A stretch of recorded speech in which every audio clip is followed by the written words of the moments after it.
Morning Rosettes, how's your week been? Did you see my tutorial on how to draw a pentacle? I thought it might come in useful in the run up to Yule or Christmas, you know, when you want to draw a 5-point star and really can't be bothered to get the protractor and compasses out. I haven't even started preparing for the festive season yet. Normally, at this time of year, I'm all organised, but the weather's been so nice that I haven't felt like being stuck indoors, to be honest. Well, that's enough talk of festivities for now because we're still only in November and I'm saving some stress for December. So this week I decided to approach my reading a little differently. Today I decided to ask a question of the cards rather than just pulling 3 random ones for a general reading. My question was, are we out of the doldrums yet? Let's find out, shall we? So, the 3 cards for this week are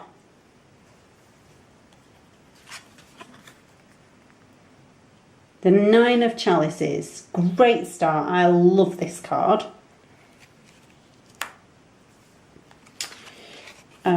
The Four of Pentacles. You know, this is one of my least favourite cards in this deck. Just because I find it hard to relate to it, and yet it seems to crop up often in my own personal daily readings. It's clearly trying to tell me something. But now it has a message for all of you guys too. So finally, the Queen of Chalices. I'm pretty ambivalent about this card. Sometimes I like it more than others. But looking at this spread here, I think it's probably okay this week. So, I'm just going to move these out of the way and move these in the frame a bit more. And you can see them better. I'm not going to go into too much detail about the Nine of Chalices because, you know, this one comes up fairly regularly and you guys already know that it's the wish card, which bodes really well for the future. So I'm going to focus more on the Queen of Chalices and the Four of Pentacles because they are both about protection in a way. And I think that they're tied up with what's been going on for some of us lately. Let's start then with the Four of Pentacles. There you go, you can see it a bit better. Well, what to say about this card? This card is often about protecting our material possessions, our worldly goods, our financial security. Clearly then, this is something that's really necessary if we've just come out of a relationship, if we've just been made redundant or lost a job, or even if we've just kind of stumbled upon hard times. We have to protect ourselves from others because we don't necessarily trust their motives.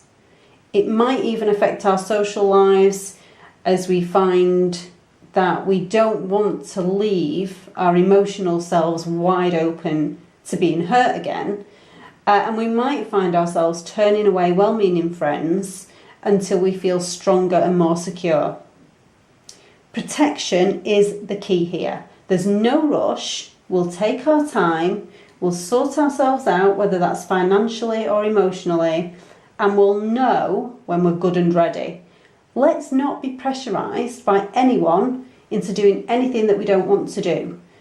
Good friends will understand and they'll give us the time we need to sort ourselves out. So then, on to the Queen of Chalices. The Queen of Chalices always reminds me of a swan, you know, where she's looking all calm and serene on the surface but paddling like hell beneath the water.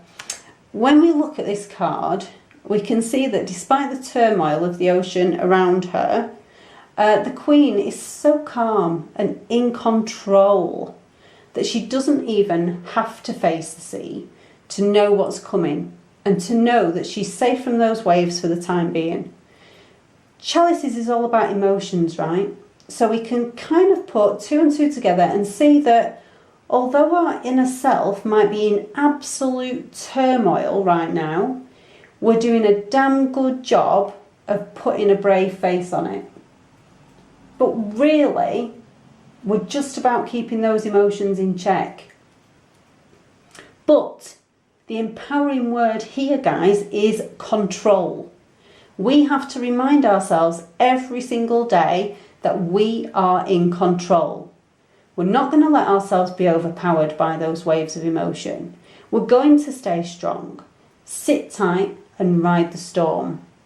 That can be our mantra for this week. Stay strong, sit tight, ride the storm. I don't think these cards have definitively answered our question, but the feeling that I'm getting is that we're in the tail end of the storm now. We've got some emotional and practical stuff to deal with, but that's only to be expected, isn't it? And we know about it. That's the important thing. Forewarned is forearmed, as the saying goes. And that wish card, the very lovely Nine of Chalices. It gives us great hope because it reminds us that we need only wish something and shout it out there to the universe and it will be so. This is so much more of a positive reading than last week's, although last week's did hint at moving from the darkness through to light, didn't it? So I think we're getting there. There's never ever a quick fix when recovering from a major disaster, but all these ups and downs make us stronger and more resilient. I'm going to put the Nine of Chalices in my journal this week so that I can see it every day to remind myself of my goals and my aspirations.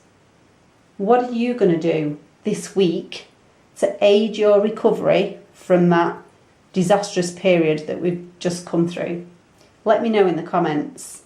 Before you go, is there someone else on your friend list who's having a hard time?